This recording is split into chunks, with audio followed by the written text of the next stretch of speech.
Hello believers, آپ سن رہے ہیں دنیا میں ہونے والے پیرانارمل ہارر بٹ ریئل واقعات۔ I am May, the storyteller, so get ready, open your mind, cause it's story time۔ آج میں آپ کو ایک ایسا واقعہ سنانے والی ہوں جو اصل زندگی میں لندن کے ایک گھر میں ہوا۔ یہ صرف کوئی ہارر فلم کی کہانی نہیں، یہ اصل میں واقعہ ہے جس نے 1977 سے 1979 تک پورے لندن کو ہلا کر رکھ دیا تھا۔ یہ کہانی ہے پیگی ہاڈسن اور اس کے 4 بچوں کی، اور اس گھر کی جس نے 2 سال تک ان کے لیے زندگی کو ایک ڈراؤنے قید خانے میں تبدیل کیے رکھا۔ 30 اگست 1977 کی رات تھی۔ پیگی ہاڈسن لندن کے علاقے اینفیلڈ کے گھر نمبر 284 گرین اسٹریٹ میں اپنے بچوں کے ساتھ رہتی تھی۔ اس رات اس کی 2 بیٹیاں جینٹ صرف 11 سال کی اور مارگریٹ 13 سال کی دوڑتی ہوئی اس کے کمرے میں آئیں۔ انہوں نے کہا، ممی، ہمارے بیڈز اپنے آپ ہل رہے ہیں۔ پیگی نے سمجھا کہ بچیاں شاید پورا خواب دیکھ کر گھبرا گئی ہیں، مگر اگلے دن کچھ ایسا ہوا جس نے اس کا یقین توڑ دیا۔ اس نے اپنی آنکھوں سے دیکھا کہ ایک بڑی الماری جو دیوار کے ساتھ لگی ہوئی تھی دھیرے دھیرے اپنی جگہ سے سرک کر آگے بڑھ رہی تھی، اور یہ سب کچھ بغیر کسی کے ٹچ کیے ہو رہا تھا۔ پیگی یعنی ان بچوں کی ماں نے فوراً پولیس کو بلایا۔ جب 2 آفیسر گھر پہنچے تو انہوں نے خود دیکھا کہ ایک کرسی زمین پر خود بخود سرک کر دوسرے کونے میں چلی گئی۔ پولیس نے رپورٹ لکھی، لیکن وہ بھی سمجھ نہیں پائے کہ آخر یہ سب کیا ہوا۔ اس دن کے بعد گھر کا ماحول کبھی ویسے نہیں رہا۔ اگلے چند دنوں میں گھر ایک جنگ کا میدان بن گیا۔ رات کو دیواروں سے زور زور سے نوکنگ کی آوازیں آتیں۔ ٹوائز، ماربل اور لیگوز بلاکس ہوا میں خود سے اچھل کر بچوں پر گرتے۔ چیزیں جب گرتی تو وہ ایسے گرم محسوس ہوتی جیسے ابھی جل کر نکلی ہوں۔ پیگی یعنی کہ ان کی ماں کے لیے سب سے زیادہ پریشانی اس کی بیٹی جینٹ کی تھی۔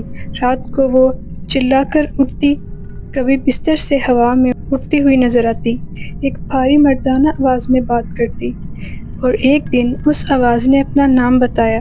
جب پولیس نے انویسٹیگیشن کی، اس نے کہا، میرا نام بل ولکنز ہے، میں اس گھر میں مر چکا ہوں۔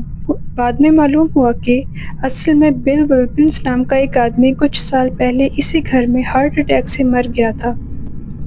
پیگی نے مدد کے لیے سوسائٹی فار فزیکل ریسرچ کو کال کیا۔ وہاں سے 2 مشہور انویسٹیگیٹرز آئے جن کا نام میریس گروس اور گائے لیئن پلے فیئر۔ انہوں نے گھر میں مہینوں تک وقت گزارا، ہر نوک، ہر آواز اور ہر عجیب حرکت کو ریکارڈ کیا۔ 200 آرڈز سے زیادہ ٹیپس بنائی گئیں، تصویریں کھینچی گئیں جن میں جینٹ کو ہوا میں اڑتا ہوا بھی کیپچر کیا گیا۔ 1978 میں امریکہ سے مشہور انویسٹیگیٹرز ایڈ اور لورین وارن بھی آئے۔ ان کا کہنا تھا کہ یہ صرف پولٹرگائسٹ نہیں بلکہ ایک ڈیمونک پریزنس ہے جو اس گھر کو اپنا نشانہ بنا رہی ہے، مگر سب لوگ اسے اصلی نہیں مانتے تھے۔ کچھ SPR کی ہی ممبرز جیسے کہ اینیٹا گریگری کا کہنا تھا کہ یہ جینٹ اور اس کی بہن خود ٹرکس کرتی ہیں۔ ان کے مطابق لیویٹیشن کی تصویر اصل میں جینٹ کے بیڈ پر جمپ کرنے کی تھی، لیکن سب سے عجیب بات یہ تھی کہ جینٹ اپنے ہونٹوں کو بند کر کے بھی گھنٹی جیسی بھاری مردانہ آواز نکالتی۔ میریس گروس نے چیلنج کر دیا کہ اگر کوئی بھی بچی ایسی آواز نکال کر دکھائے تو وہ 1000 پاؤنڈز دے گا، مگر کوئی بھی یہ نہیں کر سکا۔ کیس چلتا رہا۔ رات کو گھر اندھیرے میں ڈوب جاتا اور سب لوگ ایک دوسرے کے ساتھ چپک کر بیٹھ جاتے۔ دیواروں سے چیخنے کی آوازیں، کرسیوں کا الٹ جانا اور جینٹ کا گھنٹی جیسی آواز میں بولنا سب کو پاگل پن کے قریب لے آتا۔ پیگی یعنی ان کی ماں کے لیے سب سے برا وقت یہ تھا جب وہ اپنی بیٹی کو اتنی تکلیف میں دیکھتی تھی۔ وہ کہتے تھے جب جینٹ میں وہ مرد کی آواز آتی تو اس کا چہرہ کافی حد تک بگڑ جاتا۔ اس وقت سب نے سمجھا کہ شاید یہ اصل میں کوئی برا سایہ ہے جو جینٹ کو اپنا ذریعہ بنا رہا ہے۔ یہ سب کچھ لگ بھگ 18 مہینے تک چلتا رہا۔ کبھی ایک دن سکون کا ہوتا تو اگلے دن گھر دوبارہ جنگ کا میدان بن جاتا۔ آخر کار 1979 کے اندر سب کچھ دھیرے دھیرے رک گیا، نوکنگز ختم ہو گئی، آواز بند ہو گئی اور گھر نے دوبارہ سکون کا سانس لینا شروع کیا۔ جینٹ نے بعد میں یہ بتایا کہ چھوٹی موٹی چیزیں جیسے کہ ان کی مدر کو تنگ کرنا 2% ایسی چیزیں تھیں جو انہوں نے خود کی، باقی 98% سب چیزیں بالکل حقیقت تھیں۔ اور اصل بات یہ تھی کہ اس گھر کے واقعات کو 30 سے زیادہ لوگوں نے اپنی آنکھوں سے دیکھا تھا۔ پولیس، نیبر اور انویسٹیگیٹرز سب گواہ تھے۔ کہا جاتا ہے آج تک اینفیلڈ پولٹرگیسٹ کا کیس سولو نہیں ہوا۔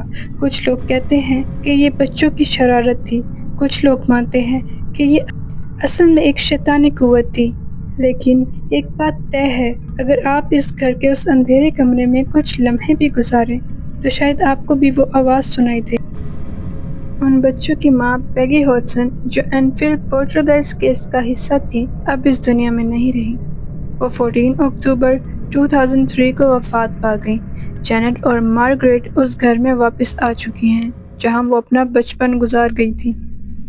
اینفیلڈ کا گھر اب ایک دوسری فیملی کے پاس ہے، لیکن بہنیں 2016 میں واپس آ گئی تھیں جب کانجرنگ 2 بنائی جا رہی تھی۔ ایک وزٹ کے کلپ میں جینٹ نے کہا، یہ واپس آنا بہت عجیب لگتا ہے، بہت سی یادیں تازہ ہو جاتی ہیں۔ مجھے یاد ہے چیسٹ آف ڈرارز ہلنا شروع ہو گیا تھا اور وہ دروازے کی طرف بڑھتا گیا۔ ایک دن ایسا بھی تھا جب مجھے ہوا میں تیرتے ہوئے دیکھا گیا۔ آپ نے آج تک ایکسزم، گوسٹ، ہانٹنگ اور پوزیشن کیسز سنے ہوں گے، یعنی کہ اردو میں بتاتی چلوں کہ بھوتوں کے، چڑیلوں کے یا پھر دورے پڑنے کے واقعات، مگر آج کا کیس پولٹرگیسٹ کیس ہے۔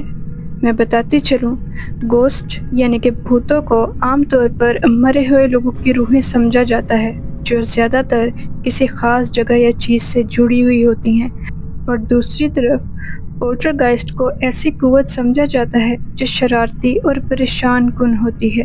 یہ زیادہ تر کسی شخص سے جڑی ہوتی ہیں، جگہ سے نہیں، اور چیزوں کو ہلا سکتی ہیں یا پریشانی پیدا کر سکتی ہیں، یا بہت سارے لوگ ارد گرد جاننے والے انہیں چھلاوے بولتے ہیں۔